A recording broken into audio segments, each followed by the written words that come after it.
사과 의지가 있었느냐 없었느냐 뭐 이런 해석을 놓고 격한 공방을 이어가던 이른바 김건희 여사의 문자 이 논란이 또다시 새 국면을 맞았습니다. TV조선이 어제 전문을 입수하면서 과연 문자 논란에 종지부를 찍을 수 있을지 관심이 집중되고 있는데요. 어제 당권 주자들의 첫 합동 토론회가 열렸습니다. 신경전이 대단했습니다. 직접 보시겠습니다.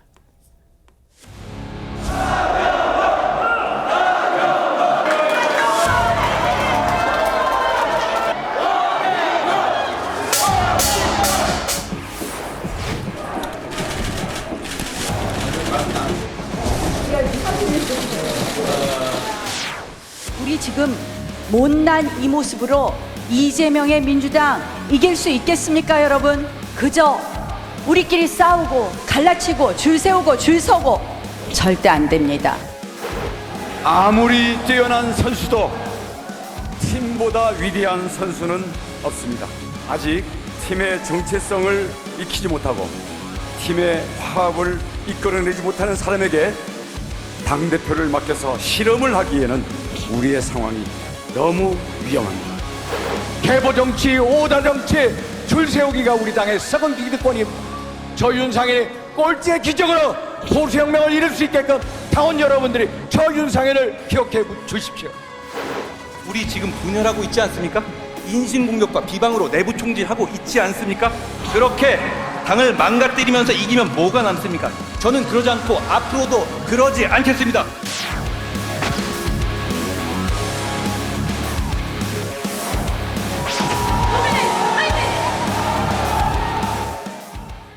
네, 방금 영상 이제 합동 토론회 장면 보셨는데요.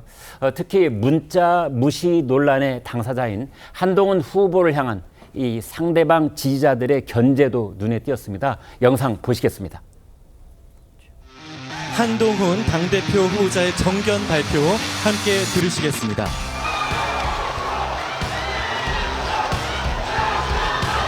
정견 발표 카운트다운이 시작됩니다.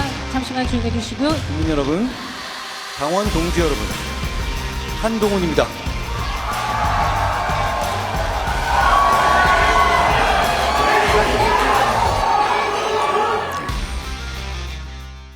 네, 배신자 소리가 나오는 가운데 이제 합동 토론회에서 발언을 마치는 모습까지 보셨는데요.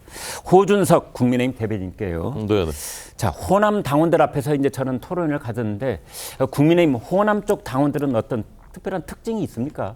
어떻게 봐야 됩니까? 호남 지지자들은 이제 저도 네. 이제 그 총선 전에 네. 그 당시 한동훈 위원장하고 같이 광주에 한번 가본 적이 있었는데요. 네. 거기서 국민의힘을 지지하는 건 사실 굉장히 어려운 일이지 않습니까? 네. 오랫동안 당을 지켜오셨고 굉장히 각별한 애정을 갖고 있는 분들이 많다. 네. 그래서 이 호남의 그 민심이 당심이 이번에도 영남 못지않게 어떤 바로미터 같은 그런 역할을 할 가능성이 높다고 생각하고요. 네. 저는 어제 이제 저 현장에는 못 갔었는데 네. 어제 비대위 회의가 있었습니다. 아, 예.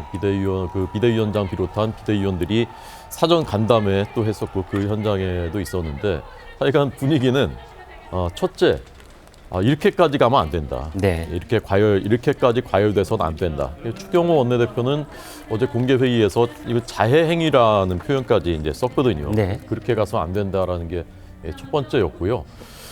그다음에 이제 대통령실이 여기에 이제 개입되는 것처럼 느껴져서는 안 된다라는 것도 이제 그 공통적으로 지적하는 그런 얘기였고요.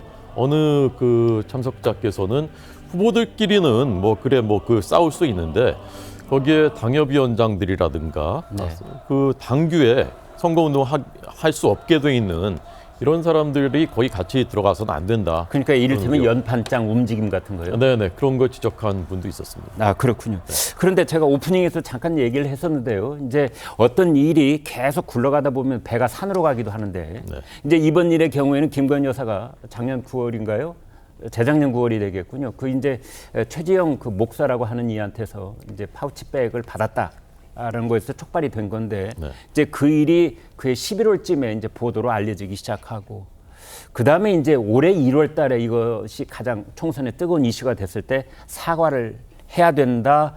사과를 하면은 야당의 프레임에 말려들 위험이 있어서 그렇지 않아야 된다. 뭐 이런 의견들이 있었던 시절이 있었고 이제 그때 오갔던 문자가 이제 공개가 되고 있고 네네. 그래서 공개를 한 사람의 또 의도는 뭐냐 뭐 이런 논란이 빚어지고 있고 그걸 이제 한동훈 후보 쪽에서는 당무 개입이다 이런 비판까지 하고 있는 셈인데 이번 사안의 본질은 어디에 있는 겁니까? 뭐 저는 그 전체가 다 본질이라고 생각합니다. 전체가 다? 예.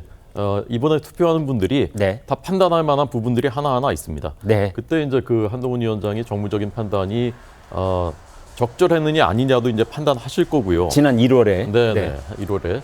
그리고 이것을 이제 지금 어떻게 이제 유출이 됐는지 거기에 대해서도 아마 그 당원들과 지지자들께서 그게 이제 어느 쪽이 맞는 것인지도 이제 판단하실 거고요. 그런 것들이 다 복합돼 있다고 생각하고요.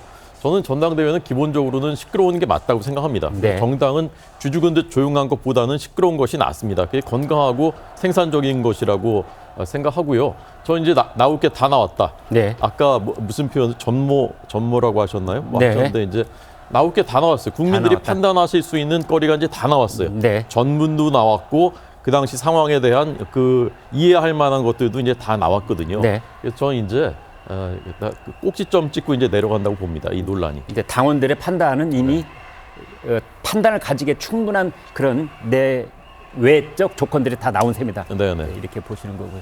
자, 이런 의견이신 반면에 차재원 교수께는 또 이제 어떻게 생각하실지 아마 다른 의견이 있을 수가 있는데요. 예컨대 예. 당시에 한동훈 위원장이 그러니까 1월 중순 하순 이때 말이죠. 네. 한동훈 당시 국민의힘을 이끌고 있던 비대위원장 판단에 네.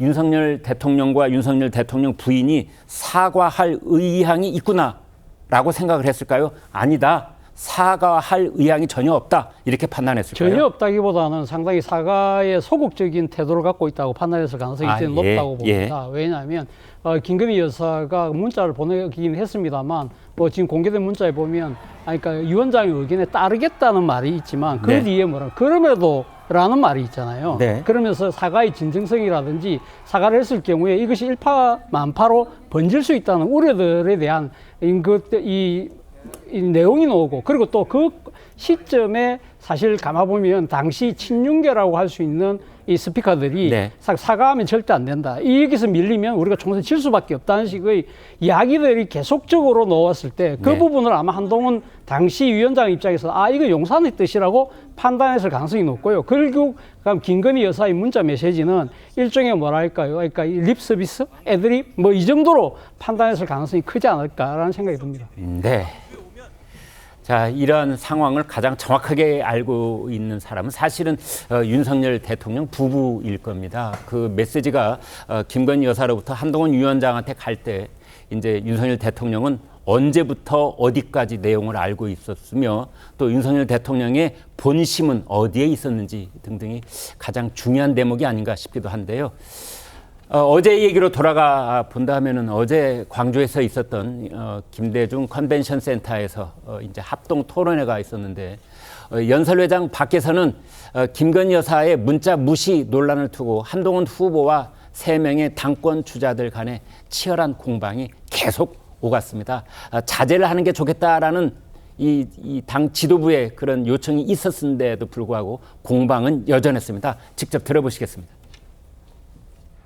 그 소통의 기회를 차단했다는 것 그 자체만으로도 비대위원장으로서의 역할과 책임을 다하지 않았다고 봅니다.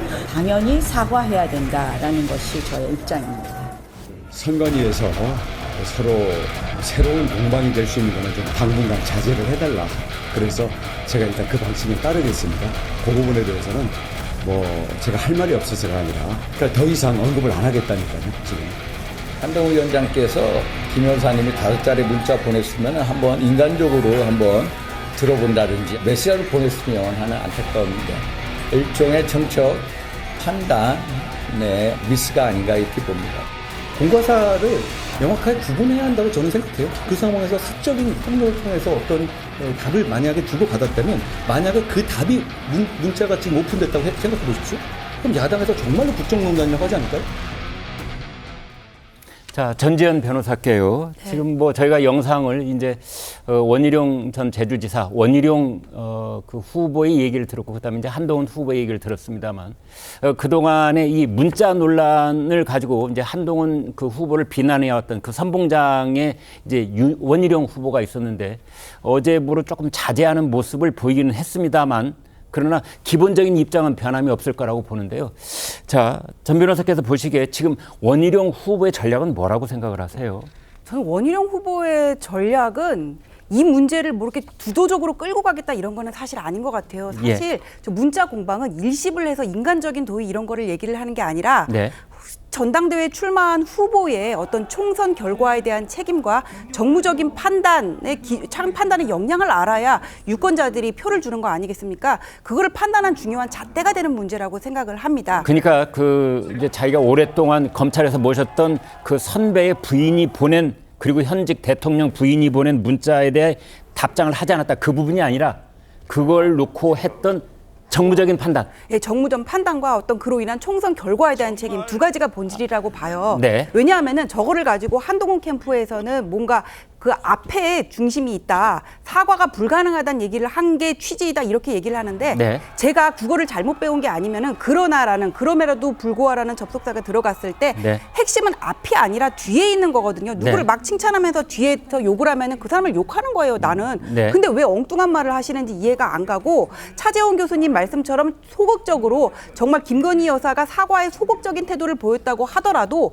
5번씩 그렇게 문자를 보냈을 때는 어느 정도 진심이 있는 거잖아요. 네. 반은 판이 깔렸는데 왜 그거를 활용하지 못하셨는지 그때 이런 생각이 들고. 전 변호사님 말씀 중에 죄송합니다만, 이제 그 대목 때문에 제가 질문을 하나 더 드려본다면 이런 겁니다. 문자가 5번 있었는데 1월 15일, 19일, 23일, 25일 이렇게 5번, 날짜로는 4번, 횟수는 5번인데 그 문자의 한 중앙인 1월 21일, 그때 대통령 비서실장이 한동훈 위원장을 만나서 사퇴하라고 그랬거든요. 네. 그렇다면은 이제 그 대통령 비서실장의 뜻이 대통령 부부의 뜻과 얼마나 이격이 있는지 저는 잘 모르겠습니다만 거의 동일하다고 봤을 때 사퇴를 주장하는 것과 요구하는 것과 사과를 하겠다고 뜻을 밝히는 것은 어떻게 이해를 해야 됩니까? 그 사퇴를 하라고 얘기했다는 거를 그 사실이라고 전제를 하고 말씀을 하시는 건데. 그것도 사실 아닙니까? 아니, 윤석열 대통령이 기자회견할 때 그랬잖아요. 그건 오해였고 커뮤니케이션에 문제가 있었다고. 사퇴를 그래요? 요구했다는 거는 어느 일방의 주장이거든요. 당연히 사퇴 요구를 받았다는 주장에서 얘기를 하는 거겠죠. 네. 근데 이걸 가지고 이거를 사퇴 요구를 했다, 이걸 그냥 당연히 전제로 얘기를 하는 것 자체가 당시에 그러니까 저는 한동훈 위원장이 1월 하순경에 기자들한테 그랬거든요. 어제 내가 사퇴 요구를 받았지만 물러나지 않겠다. 그런데 당시에 대통령실은 그것을 정면으로 반박하지는 않았었어요. 그 당시에. 아니 근데 그게 어떤 커뮤니케이션에 미스가 있었고 했었던데 이거를 정면으로 반박을 하는 게 오히려 당무 개입을 하거나 선거에 개입하는 것 같은 인상을 줄 수 있다, 이렇게 판단할 수가 있었던 거예요. 네. 근데 사퇴 요구를 했다는 거는 대통령실에서 나온 워딩은 아니거든요. 그렇군요. 그렇기 때문에 사퇴 요구를 받았다는 사람의 일방적인 주장이라고 네. 저는 생각을 하고 네. 그다음에 지금 한동훈 장관 쪽에서는 뭐라 그러냐면은 사적인 통로라는 얘기를 지금 계속 하시는데 네. 통로 자체는 사적인 통로일지 모르겠지만 그 문제 자체는 이미 공적인 문제거든요. 네. 여사 입장에서 당이 이미 함정 취재 기조로 가고 있는데 여기서 불쑥 나타나 사과를 한다면은 오히려 민주당에게 판을 깔아주는 판이 될 수도 있는 거고, 정무적인 판단이 급해서 조언을 구했던 걸로 저는 보여지고요. 네. 그다음에 이거를 한동훈 장관 쪽에서는 야당에서 정말로 국정농단이라고 하지 않을까요? 이렇게 얘기를 하셨는데, 그러니까 답장을 만약 한다면 국정농단이 되는 것이다. 답장을 하는 순간부터. 그러니까 국정농단의 발단을 여사 쪽에서 제공했다는 얘기인데요. 아니, 답장을 하는 순간 그렇게 된다고 얘기를 했는데 말씀 이어주시죠. 예. 근데 국정농단을 수사하셨던 분이 저렇게 말씀하시면 안 된다고 생각을 하는 게 네. 국정농단이라는 건 비선이 개입해서 권한을 행사를 하는 거잖아요. 어떤 그 핵심 문제에서 지금 쟁점이 된 사안에서 당사자가 된 사람이 사과를 하겠다고 얘기를 하는 게 왜 국정농단입니까? 그러면 당시에 이거를 이용하고 상의를 해요. 장해찬하고 상의를 해요. 여사가. 오랜 동안 가족처럼 지내왔던 한동훈 위원장한테 얘기할 수 있는 거잖아요. 네. 그리고 본인 때문에 대통령과 비대위원장의 사이가 안 좋아졌다면은 네. 거기서 중재자의 역할을 하면서 내가 사과하겠다고 얘기를 한다면은 그거는 진심으로 받아들이고 그거를 가지고 어떤 자기가 어떤 사과의 판을 깐 거라 할 수 있었는데 거기서 그냥 딱 단절해 버린 거는 한동훈 위원장의 정책적인 판단 미스가 될 수 있다고 생각합니다. 그러면 이제 중립적인 입장에서 추가적으로 질문을 하나 더 드려본다면 당시에 사실은 한동훈 위원장은 자신 뜻을 여러 차례 밝힌 셈이에요. 왜냐하면 이제 국민의 눈높이, 그다음에 국민이 걱정하실 부분. 그러니까 매우 완화된 표현을 쓰긴 했지만 아무튼 어떤 형식으로든 대통령 부인이 사과를 해야 된다는 뜻을 공개적으로 기자들 앞에서 밝혀온 셈이거든요. 네. 자, 그런데 응답이 없었다라고 말하는 건 좀 너무 나간 거 아닌가요? 아니 근데 한동훈 위원장이 그 처음에 이 보도가 터졌을 때 공식적으로 사과 요구를 했다고 얘기를 하셨어요. 그래서 네. 당시의 기사를 제가 찾아봤거든요. 근데 사과 요구를 직접적으로 한 건 아니고 눈높이라고 완화해서 표현을 했고 네. 사과 요구라고 한 매체를 국민의힘에서 당시 정정보도 청구로 걸었더라고요. 네. 근데 거기에 대해서 나중에 이제 기자들이 한동훈 위원장한테 그럼 사과 요구를 하는 거냐 안 하는 거냐 이렇게 물었더니 당에서 정정보도 청구한 거고 나는 몰랐다 이렇게 한 기사를 제가 발견을 했거든요. 네. 그러면 본인도 그때 사과 요구를 하는 건지 안 하는 건지 뜨뜻미지근한 행태를 취했다는 거잖아요. 알겠습니다. 그 부분은 조금 네. 사실관계에 해당하는 부분이니까 네. 조금 보충 설명을 드리자면 한동훈 위원장이 이제 언론에 대고 이건 네. 사과해야 된다, 사과 요구를 한 것은 아니고요. 네. 당시 한동훈 위원장의 설명은 대통령실 고위 간부들과 네. 사과를 하셔야 된다라는 그 의견을 전달했고 네. 대통령실에서는 그 당시에 이제 거기에 부정적인 입장이었다. 네. 그런 논의들이 이제 공식적인 창구에서 오가고 있었다라는 게 한동훈 위원장 측의 설명인 거죠. 그렇군요.